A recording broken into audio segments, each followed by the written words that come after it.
Alright, here is a quick unboxing. As usual, I either cut or crossed off the label. In this case, I cut it off. It's just easier that way.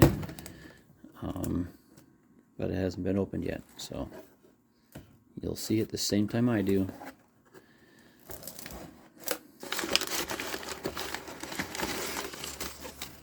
Alright. Made me kind of nervous because I heard rattling, so hopefully I didn't see any holes in the outside of the box, so hopefully everything's good.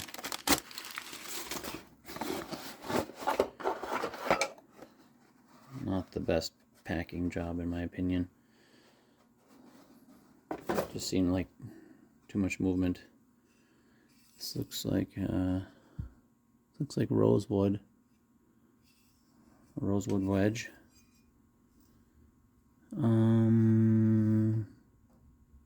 Molson Brothers iron. Put that down there.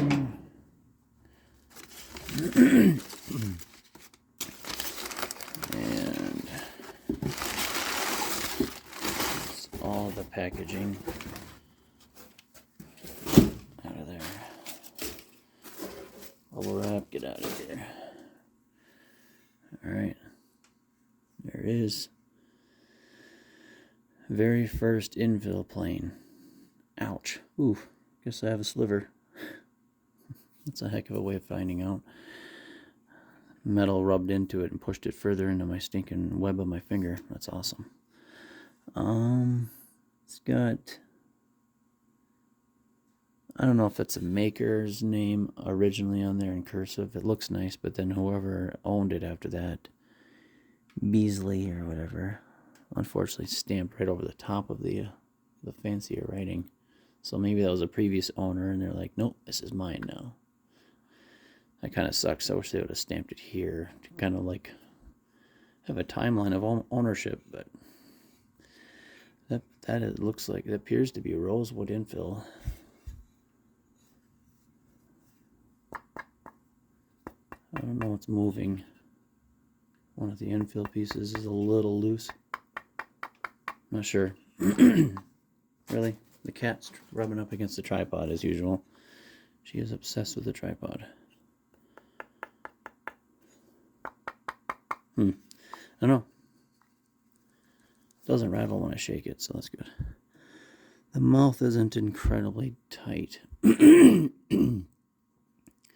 looks like about the same thickness as a typical Stanley. Yes, something is moving.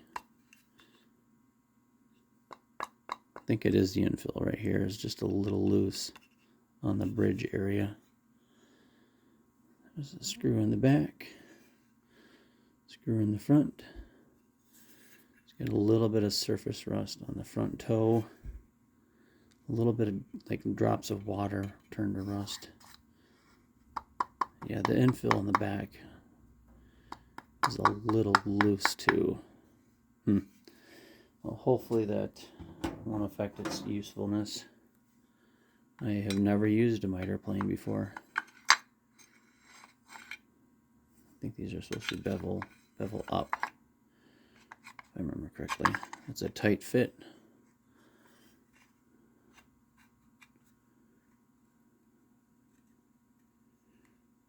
I'm trying to see if it's coming through at all.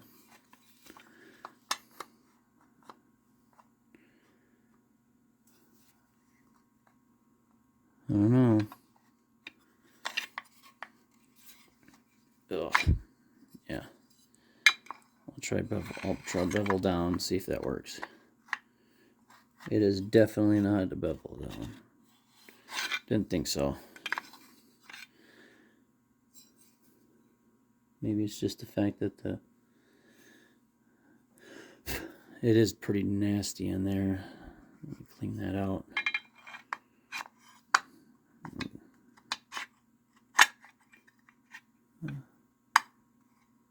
Iron isn't insanely sharp, so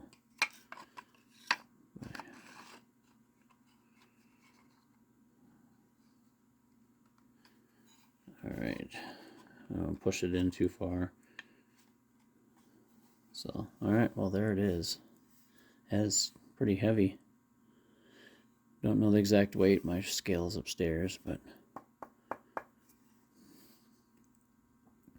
my very first infill. It's got, go on, focus. Got a ding right there, but it looks old. But, so I have a bigger version of what I'll be making. I don't know how they attach the sole to